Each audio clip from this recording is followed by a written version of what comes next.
भगवान कहते हैं, जो मेरी भक्ति प्राप्त करना चाहता हो वह मेरी अमृतमयी कथा में श्रद्धा रखे, निरंतर मेरे गुण लीला और नाम का संकीर्तन करे, मेरी पूजा में अत्यंत निष्ठा रखे और स्तोत्रों के द्वारा मेरी स्तुति करे। मैं शैलजा तिवारी अपने चैनल शैलजा तिवारी पर आपका हार्दिक स्वागत करती हूँ। जय श्री राम, जय माता जी, स्वस्थ रहें, प्रसन्न रहें। गोस्वामी श्री नाभा जी कहते हैं कि मधुकरी मांगकर भगवत भक्तों की सेवा करने वाले संतों पर मैं अपना तन मन और धन न्योछावर करता हूँ। ऐसे ही एक संत थे जिनका नाम था श्री गोमानंद जी। श्री भगवत धाम श्री द्वारका जी में निवास करते थे। ये संतों की सेवा किया करते थे और संतों की सेवा करने के लिए ये मधुकरी या चुटकी मांगकर लाते थे और बड़े प्रेम से साधु की सेवा करते थे। इन्हें प्रेम से संतों को की सेवा करने में इन्हें बड़ा ही सुख मिलता था। एक बार की बात है, 20 साधुओं की जमात आ गई। आपने अपना बड़ा भाग्य माना, सब प्रेम विनती की, सभी संतों को पधराया। श्री गोमानंद जी ने हाथ जोड़कर कहा, मेरे यहाँ भिक्षा का आटा है जिसमें सभी अनाज मिले हुए हैं। आप जो आज्ञा दें वही रसोई तैयार करूं। बड़े ही सेवा भाव से हाथ जोड़कर उन्होंने कहा। यह सुनकर एक संत जी ने कहा, मेरी तबीयत कुछ खराब सी है, अतः मैं गेहूं की रोटी ही खाऊंगा। पचकनी का चूर्ण हमारे स्वास्थ्य के लिए अनुकूल नहीं है। इतने में सभी संत बोल उठे, हम लोग भी गेहूं की ही रोटी खाएंगे। और उस समय इनके पास गेहूं का आटा तो मात्र एक ही सेर था। अब एक संत ने कहा, जितना हो जैसा हो वही दे दो। पर यह बात सब संतों को स्वीकार नहीं हुई। आपका स्वभाव था संतों को संतुष्ट करना, संतों को प्रसन्न करना, उनको खुश रखना। अतः आपने सबको आग्रह करके रोका, हाथ जोड़ के कहा। वे चले जाना चाहते थे। आपने कहा, रुचि अनुरूप प्रसाद पवाए बिना मैं जाने नहीं दूंगा। कृपया कर आप सब लोग विराजें, थोड़ी देर प्रतीक्षा करें और मैं आपकी सेवा जरूर करूंगा।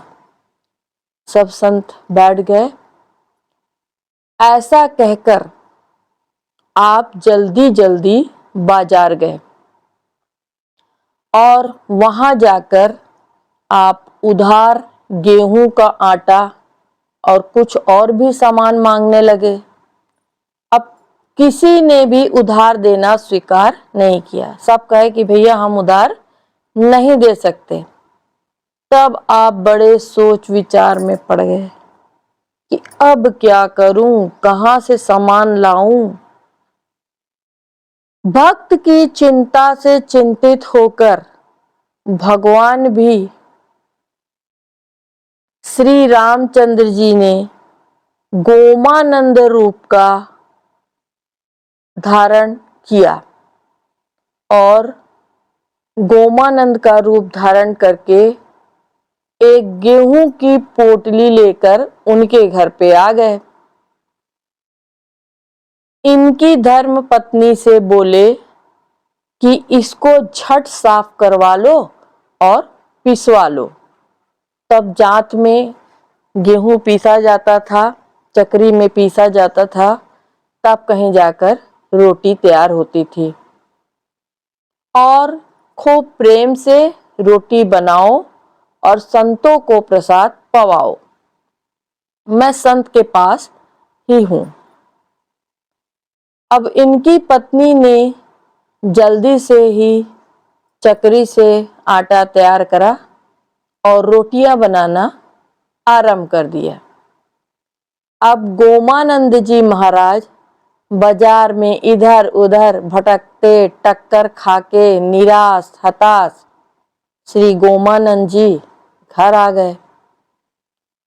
अब रोटियां बनते देखे बड़े प्रसन्न हुए। पत्नी से बोले, आटा कहाँ से आ गया?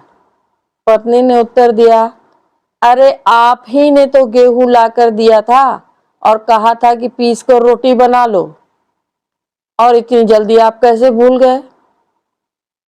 पत्नी की बात सुनकर श्री गोमानंद जी समझ गए कि आज स्वयं श्री भगवान जी ने कृपा की है और मेरी रुचि के अनुसार ही संत सेवा में सहयोग दिया है।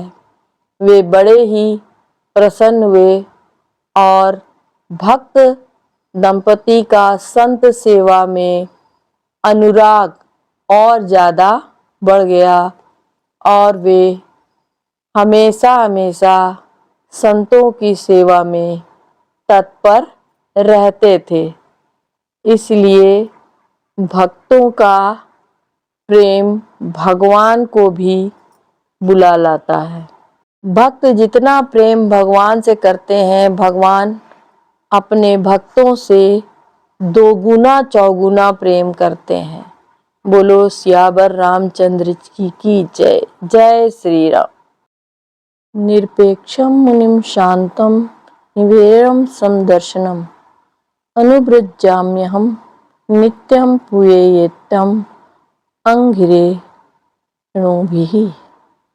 जिसे किसी की अपेक्षा नहीं, जो जगत के चिंतन से सर्वथा उपरत होकर मेरे ही मनन चिंतन में तल्लीन रहता है और राग द्वेष न रखकर सबके प्रति समान दृष्टि रखता है, उस महात्मा के पीछे पीछे मैं निरंतर यह सोचकर घूमा करता हूँ कि उसके चरणों की धूली उड़कर मेरे ऊपर पड़ जाए और मैं पवित्र हो जाऊं।